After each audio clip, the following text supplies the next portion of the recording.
আল্লাহ বলে ঠিক আছে আবার সিগনেচার কর, যে জান্নাতের দরজার সামনে বসিয়ে দিলে আর কিছু চাবি না। সে সিগনেচার করে বলে আমি যাব না।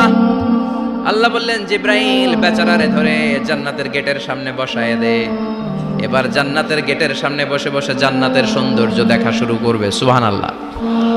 এমন সৌন্দর্য যেটা চোখ দিয়ে কেউ দেখে নাই, কান দিয়ে শুনে নাই, ওই সৌন্দর্য চোখে দেখে, কান দিয়ে আওয়াজ শুনে মাগার ভোগ করতে পারে না। অন্তরে জ্বালা আছে না নাই?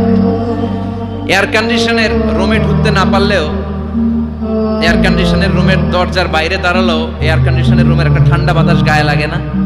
কথা বলেন। তো ও যখন জান্নাতের দরজার সামনে দাঁড়াবে, ওর গায়েও এরকম জান্নাতের ঠান্ডা বাতাসের হিমেল ছোঁয়া গাটাকে শীতল করে দিবে।